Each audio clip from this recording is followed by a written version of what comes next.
পান্ডালে চলে এসেছি। আমরা ভদ্রের কণ্ঠে যে মহিলাকে মন্দিরে শুনে সেটি গল্পেরটাকে যিনি বলতে পারবেন একটু সামনে আসেন।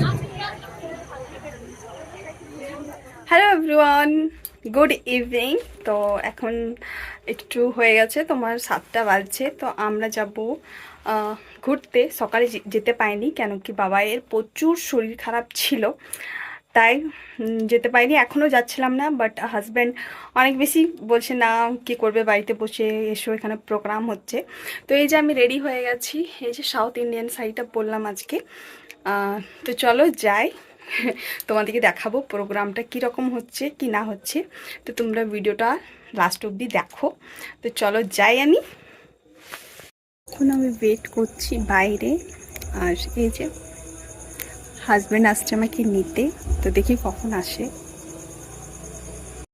পুজোর পান্ডালে এখানে আমরা চলে এসেছিলাম। এখানে প্রোগ্রাম স্টার্ট হয়ে গেছিলো। সপ্তমী দিন থেকে প্রোগ্রাম স্টার্ট হয়নি, বলেছিল হবে, বাট অনেক ওয়েট করলাম, হয়নি, তাই আমরা চলে এসেছিলাম বাড়ি। আর অষ্টমীর দিনে স্টার্ট হয়ে গেছিলো। এই যে দেখতে পাচ্ছ ভিড় আস্তে আস্তে স্টার্ট হয়ে গেছে। আর তারপর এখানে বাবাইকে নিয়ে নিচ্ছিল হাজব্যান্ড, ওর কাছেই ছিল, হাজব্যান্ডের কাছে। আর আমি একটু ভিডিও শ্যুট করে নিচ্ছিলাম। সত্যি পুজোতে খুবই ভালো লাগে, বাট পুজোটা যখন শেষ হয়ে যায় তখন প্রচুর খারাপ লাগে। সো অনেক বেশি বোরিং লাগে ঘরে বসে বসে। যাই তো 4 দিন ভালোই খাওয়া দাওয়া এনজয় করা, প্রচুর ভালো লাগে, সাজগুজ। তো এই যে আমি এখানে একটু ভিডিও শ্যুট করছিলাম, তারপরে এখানে একটা মেয়ে ডান্স করছিল। ওর গানটা আমাকে মিউট করতে হলো, কেন কি যেহেতু বলিউডের সং ছিল চিকনি চামেলি, আর ওই গানটা যদি দিতাম তাহলে আমার কপিরাইট লেগে যেত, তার জন্যে আমি গানটা মিউট করে দিয়েছি। আর এই যে বাবাইকে নিয়ে বসেছিলাম, ওকে তো দেখতেই পাচ্ছ ওর কতটা শরীর খারাপ ছিল, বাট যাবার ইচ্ছে ছিল না, তাও গেলাম যে না যাই।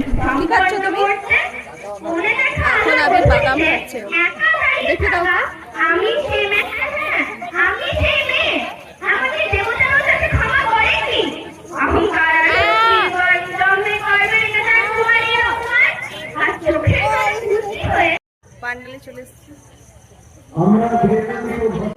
বেশি আমরা লেট করিনি, আমরা 2-3টা প্রোগ্রাম দেখলাম, খাবার দাবার খেলাম, তারপর বাড়ি চলে এসেছিলাম, কেন কি বাবাই যেহেতু ঠান্ডা লেগেছিলো। So tata, bye bye.